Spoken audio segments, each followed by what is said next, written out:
Hello everyone, and welcome back to the Fluctus Channel. Door gunnery is one of the most physical skills in marine aviation. Inside a UH-1Y Venom, the gunner is not sitting behind a computer screen or firing from a fixed turret under the nose.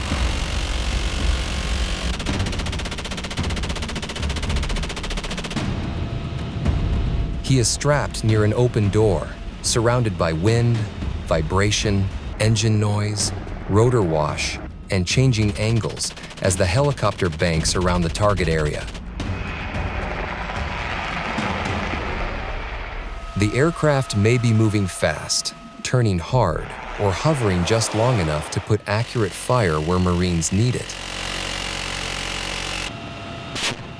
The UH-1Y is the modern Marine version of the famous Huey line, built with two engines, a four-bladed rotor, upgraded avionics, and weapon stations that allow it to escort, transport, scout, and support troops.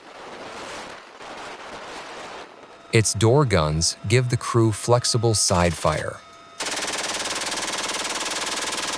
Depending on the mission, crews can use machine guns or Gatling-style weapons mounted near the cabin doors, while pilots position the helicopter so the gunner has a safe field of fire.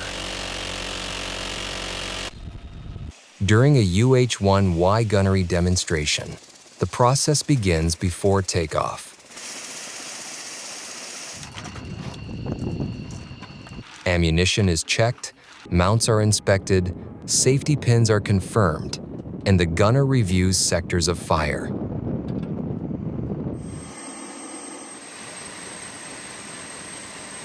Once airborne, the helicopter approaches the range in a pattern that keeps rounds away from friendly personnel, roads, buildings, and other aircraft.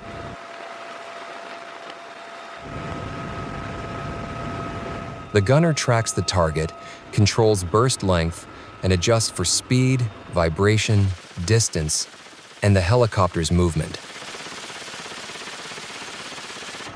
Firing from the air is not like shooting from the ground.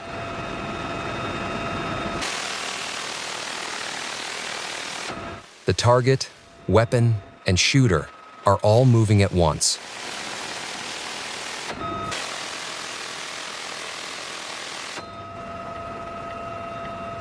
Operation Black Dart added a different challenge.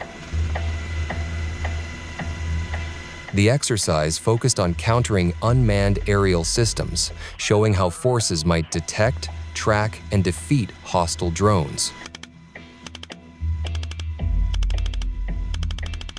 For helicopter crews, that kind of mission demands fast observation, communication, and engagement discipline.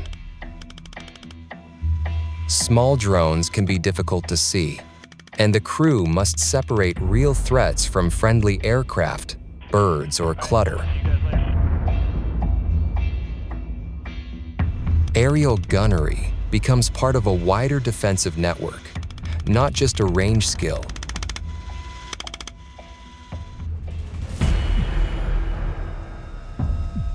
Sniping in the middle of the ocean pushes marksmanship even further. A shooter firing from a helicopter over water must deal with motion from the aircraft, wind, spray, distance, and a target area with few visual references. The pilot must hold the aircraft steady enough for the marksman, while the sniper times each shot with the movement of the helicopter.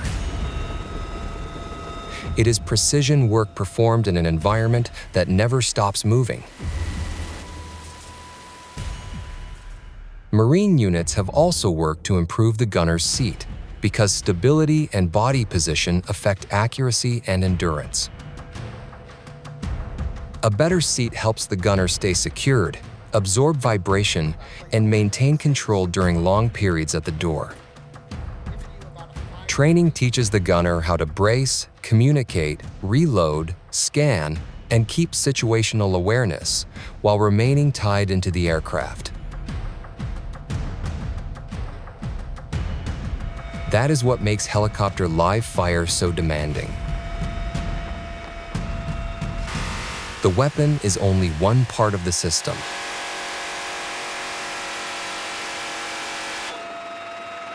The pilot must fly the correct profile.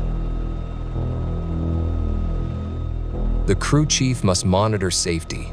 The gunner must control fire, and the whole crew must understand the range, target, and mission.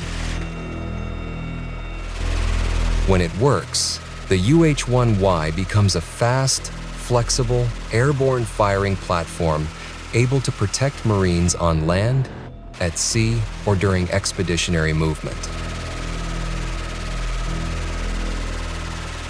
Crews also rehearse emergency calls before the aircraft ever reaches the range. If a weapon misfires, a belt stops feeding, or an unexpected aircraft enters the area, the gunner must stop immediately and report clearly. Pilots then break away, climb, or hold fire as directed. This constant communication keeps the power of the door gun from becoming a hazard to friendly forces. The safest crews are usually the most vocal crews in the cabin. RIMPAC, the Rim of the Pacific exercise, gives these skills a larger stage. It is the world's largest international maritime exercise, bringing Allied forces into Hawaiian waters to practice sea control, amphibious operations, aviation, logistics, and live fire. In 2012, RIMPAC included 22 nations, more than 40 ships and submarines, over 200 aircraft, and about 25,000 personnel. Sniper live fire during RIMPAC 2022 showed how small teams fit into that larger maritime picture. U.S. Marines trained with Australian Army and Indonesian Marine snipers at Marine Corps Base Hawaii, with Australian soldiers from 2nd Battalion, Royal Australian Regiment leading the activity. On the range, shooters refined breathing, trigger control, target identification, and communication while working beside partners who may use different procedures and equipment.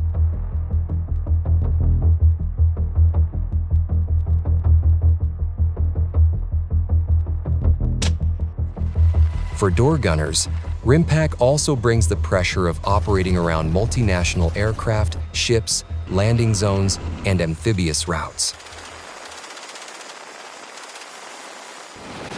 UH-1Y ammunition and ordnance loading at Pohakaloa training area during RIMPAC placed Marine Light Attack Helicopter Squadron 169, known as the Vipers, inside a realistic live fire schedule. Crews prepared belts, weapons, and aircraft before conducting aerial patrols and firing alongside AH-1W Super Cobras. The loading process is careful and repetitive. Marines stage ammunition cans, inspect rounds, clear feed paths, secure the weapon, and confirm safety settings before flight. Every round must feed correctly once the helicopter is moving, because a jam at the wrong moment can interrupt a firing pass. During live fire, pilots manage altitude, speed, and angle, while gunners search for targets and fire in controlled bursts. RIMPAC matters because it forces this training to happen inside a joint and combined environment. A Huey crew may be supporting Marines ashore while ships operate nearby and foreign partners share the same battle space. That makes communication, safety, discipline, and timing just as important as accuracy. The AH-1Z Viper brings a more specialized form of Marine helicopter firepower.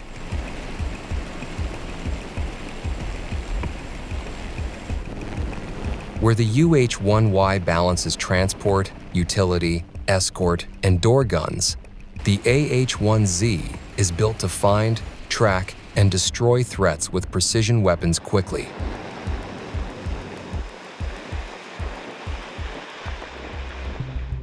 Its roots go back to the UH-1 Cobra, widely recognized as the first dedicated attack helicopter. The original Cobra gave U.S. forces a slim, fast gunship with tandem seating and weapons aimed at supporting troops from the air.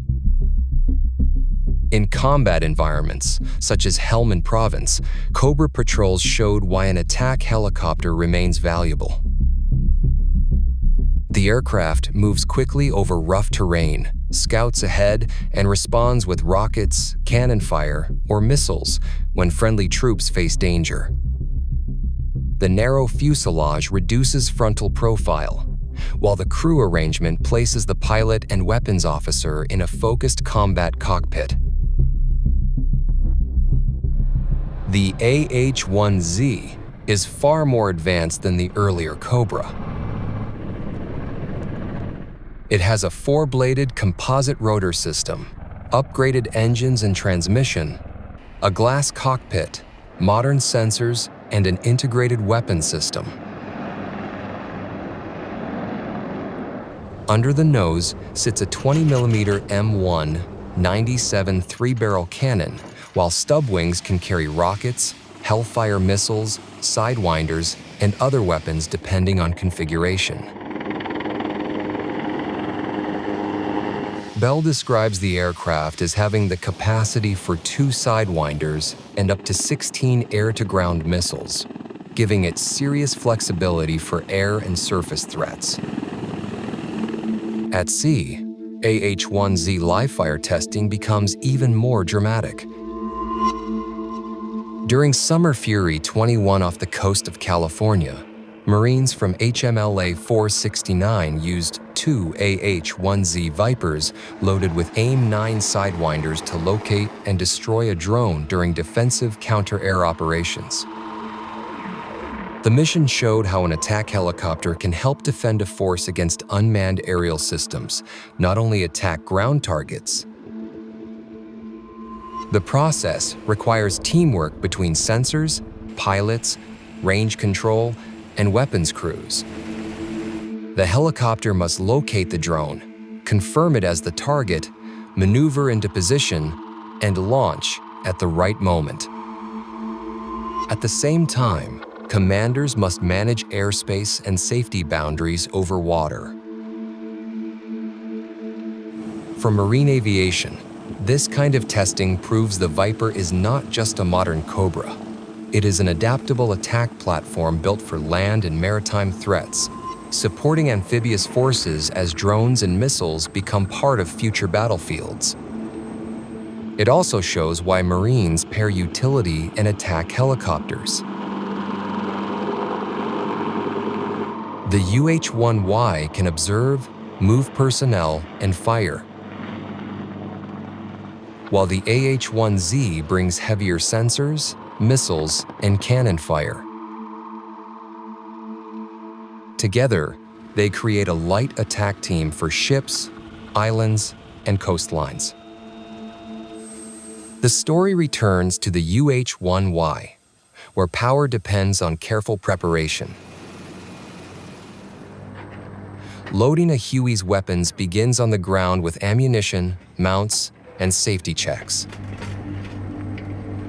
Marines move around the aircraft in a deliberate pattern, positioning cans, feeding belts, checking links, and confirming that the weapon can traverse without striking the airframe or crew. The aircraft may later feel aggressive in the air, but on the ground, everything is slow and controlled. Once the helicopter reaches the range, the door gunner becomes the link between the aircraft and the target. The pilot sets the approach, the crew chief watches aircraft safety, and the gunner leans into the harness, tracks the target, and fires short bursts. On land targets, the helicopter may circle or make passes, allowing the gunner to adjust aim through dust, movement, and recoil. Burst control matters because ammunition is limited, barrels heat up, and accuracy drops when the shooter simply holds the trigger. Modern training is also moving beyond live ranges. Virtual reality for door gunners allows crews to practice scanning, target recognition, crew communication, and weapon handling before stepping into an aircraft. VR cannot replace the wind, vibration, and danger of real flight, but it can build repetition safely. A new gunner can learn where to look, how to respond to commands, and how to manage sectors of fire without burning fuel or ammunition.